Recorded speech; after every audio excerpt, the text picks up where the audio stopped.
बिस्मिल्लाहिर्रहमानिर्रहीम। My self advocate Barkatullah बरकत।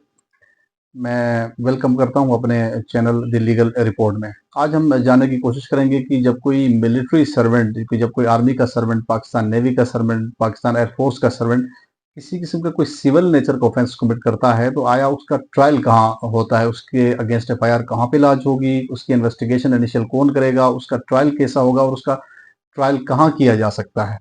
ये आज हम इन तमाम तर सवालों को जो है वो देखेंगे और उनके जवाब ढूंढने की कोशिश करेंगे। इससे भी पहले मैं ये बताना बहुत ज़रूरी समझता हूँ कि सिविल ऑफेंस से क्या मुराद है, कि सिविल ऑफेंस क्या है और मिलिट्री ऑफेंस क्या है। इसको जानने की हम कोशिश करेंगे। अगर हम इस तरह, ये दो तरह के एक्ट्स हैं जिसके थ्रू किसी मिलिट्री सर्वेंट का या किसी मिलिट्री ऑफिसर का, किसी मिलिट्री रिक्रूट का ट्रायल किया जा सकता है।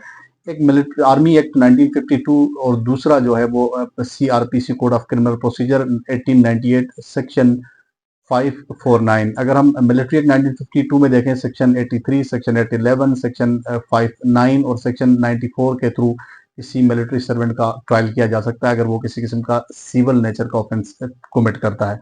और इसी तरह से अगर पुलिस रूल्स में देखें तो रूल 34 नहीं 26 और 14 में इसे दिया गया है, डिफाइन किया गया, जिसके थ्रू पुलिस जो है इनिशियल इन्वेस्टिगेशन कर सकती है। और इसके साथ साथ एक लैंडमार्क इलस्ट्रेटेड एक्सप्लेनेटरी जजमेंट में आप सबके सामने रखना चाहूंगा 2012 पीएलडी लाहौर 194। इन तमाम तर सेक्शंस और इस लैंडमार्क जजमेंट की रोशनी में हम जानने की कोशिश करेंगे कि जब कोई मिलिट्री सर्वेंट जो है वो सिविल नेचर का ऑफेंस कमिट करता है तो आया उसका ट्रायल मिलिट्री कोर्ट करेगी या ऑर्डिनरी क्रिमिनल कोर्ट्स करेंगी।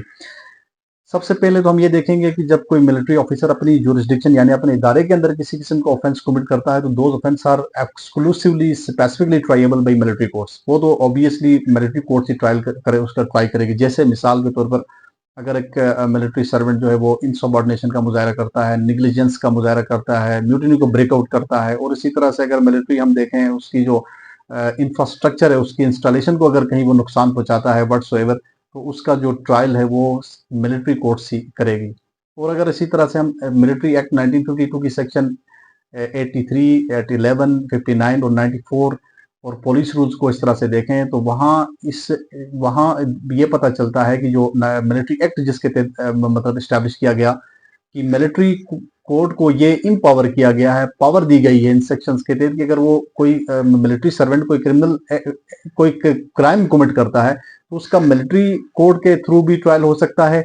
और इसी तरह अगर वो सिविल ऑफेंस कमिट किया है तो वो भी ट्रायबल बाई मिलिट्री कोर्ट होगा। अब यहाँ सिविल ऑफेंस से क्या मुराद है, इसको जानना बहुत जरूरी है। सेक्शन 83 मिलिट्री एक्ट 1952 में इसमें जो है वो सिविल ऑफेंस को डिफाइन किया। सिविल ऑफेंस से मुराद वो तमाम तर जराइम है जो पाकिस्तान पिनल कोड में, ताज़रात पाकिस्तान में स्पेसिफाई किए गए हैं, कॉडिफिकेशन की गई है। जिस तरह किसी को कोई हार्ट काज करना, किसी का मर्डर करना, किसी को किडनैप करना, व्हाटसोएवर जिस तरह के नॉर्मली ऑफेंसेस हैं।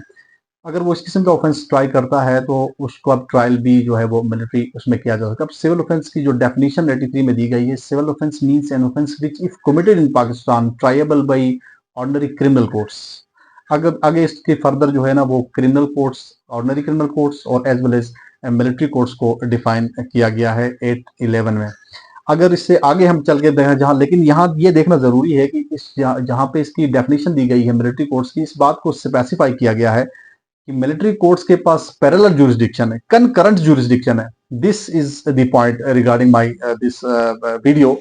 इस बात को समझना बहुत जरूरी है कि यहाँ, क्योंकि मिलिट्री कोर्ट्स के पास ये जुरिस्डिक्शन है कि वो सिविल ऑफेंस को भी ट्राई कर सकती है और अपने ऑफेंसेस को भी ट्राई कर सकती है। इसी तरह अगर हम सिविल ऑफेंस को देखें कि सिविल ऑफेंस 94 में डिफाइन किया गया, अगर इसको हम सीआरपीसी सेक्शन 549 के तहत देखें तो वहां ये बताया गया कि मिलिट्री कोर्ट्स के पास कनकरेंट जुरिस्डिक्शन है। अब सवाल ये पैदा हो गया, अगर मिलिट्री कोर्ट्स के पास कनकरेंट जुरिस्डिक्शन है तो ट्रायल कौन करेगा। अब उस लैंडमार्क जजमेंट जिसका मैंने इनिशियल में आपको हवाला दिया था, मैं बताता चलूं, उसमें ये कैटेगोरिकली मेंशन किया गया कि जो इससे कनकरेंट जुरिस्डिक्शन के हवाले से, according to which the concurrent jurisdiction has been vested in the ordinary criminal courts as well as martial courts, military courts. This is the sole power, sole jurisdiction of the prescribed officer. This is my contention. This is my point.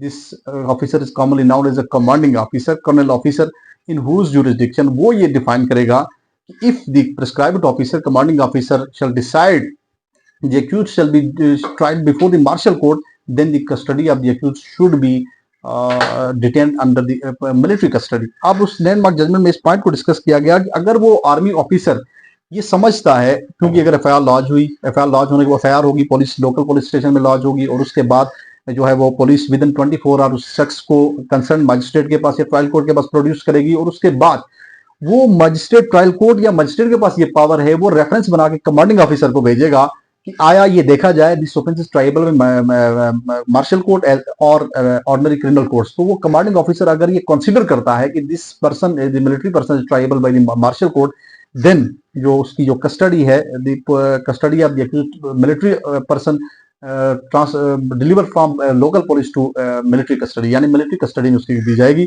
और ये इसका military trial का complete procedure था। मैं समझता हूँ कि इंशाल्लाह इस लेक्चर को आप देखेंगे तो आपको समझ आ जाएगी कि मिलिट्री ट्रायल क्या है। इंशाल्लाह नेक्स्ट चैप्टर में मिलेंगे। बहुत बहुत शुक्रिया।